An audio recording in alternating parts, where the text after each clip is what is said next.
many fans, Roger Federer is still the greatest player to ever pick up a racket. He has done it all when it comes to tennis.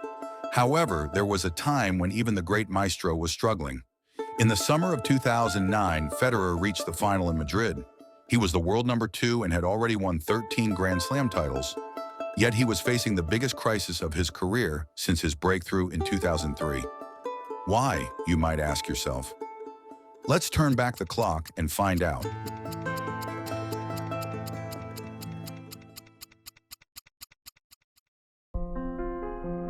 For Federer, the crisis began after what is widely regarded as the greatest match ever played, the legendary Wimbledon final of 2008, which ushered in a new era in tennis, and began with these famous words.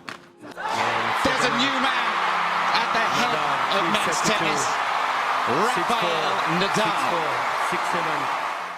A painful defeat that crushed Federer. First of all, can I just say thank you as a tennis player that you allowed us to be part of this amazing spectacle. I mean, is that any consolation? A little bit. Thanks, John. No, it's tough. It's tough. It hurts. A few weeks later, the Swiss lost the #1 ranking, a position he had held since January 2004. He still managed to bounce back and win the US Open, but it was Nadal who took Olympic singles gold and ended the year as world #1. The Spaniard proved he was now the man to beat at the 2009 Australian Open, where he defeated Federer again in 5 sets. Once more, the Maestro was devastated. Maybe I'll try later again. I don't know. God, it's killing me. At the following Masters tournaments in Indian Wells and Miami, Federer lost in the semifinals to his younger rivals, Andy Murray and Novak Djokovic. Did you ever see Roger Federer destroy a racket? And he's getting booed. I don't think I've ever heard Roger Federer getting booed and whistled at, ever. No, look, it's been a tough last year or so. It's the end of the hardcourt season. Yeah, I don't care anymore. We're moving over to clay, new chapter. By the time the clay court season started, Federer's confidence was already badly shaken. For the first time in his career, the Swiss was doubting himself. He crashed out in the 3rd round of Monte Carlo against Stan Wawrinka. In Rome, he again lost in the semifinals, once again to Novak Djokovic.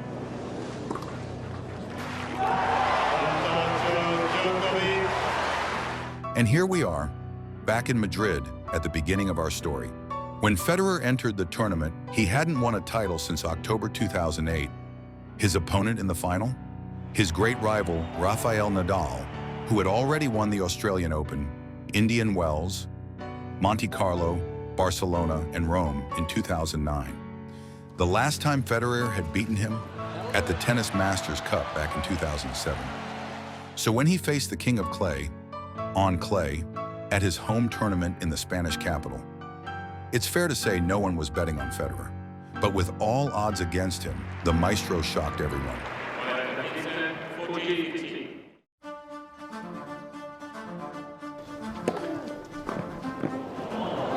Oh, what a get!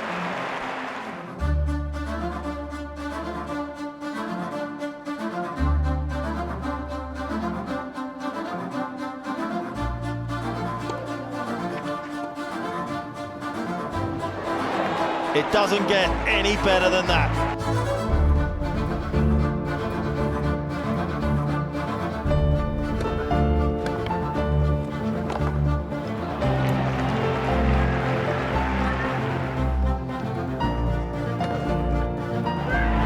And he's done it, and in what fashion? His first title of the year. Federer won the match in straight sets, and after this triumph, everything changed. The title helped him regain his confidence just in time for the French Open. For 4 years, the Fed Express had always been stopped by Nadal at Roland Garros. Unbelievable. Many critics claim Federer couldn't be considered the greatest until he finally triumphed on the red clay of Paris. When Nadal crashed out against Robin Soderling, all the pressure fell on Federer. And against Tommy Haas, it looked like the Swiss was about to crack under the pressure. Would you believe it? Another error on the Federer forehand. Oh, gosh. He was down 2-0 and faced a break point at 3-4. But then, he managed to escape with this magic shot.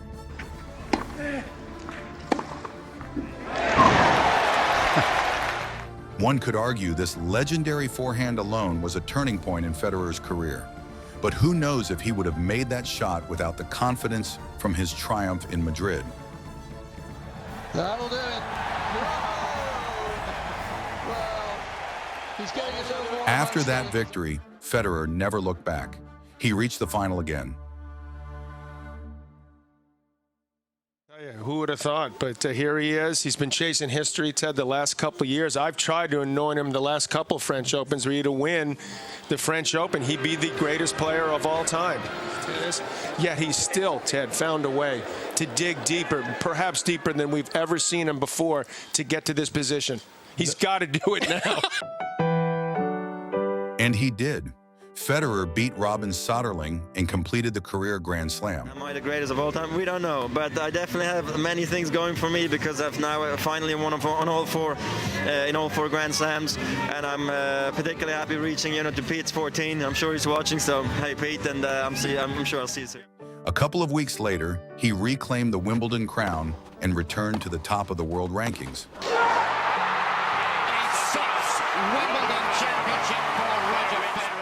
But not only that, with now 15 Grand Slam titles, he finally overtook Pete Sampras in the all-time list and was now officially considered the greatest male player of all time. Within just 2 months, Federer managed to completely turn around his career, achieving 2 legendary milestones in the process.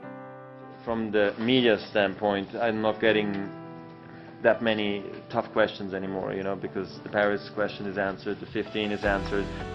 For Federer, it meant achieving the 2 greatest goals of his career, and the very ones the public had most demanded of him.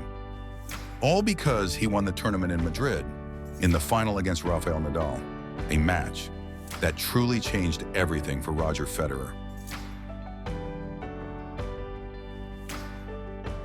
Thanks for watching, and please, feel free to subscribe.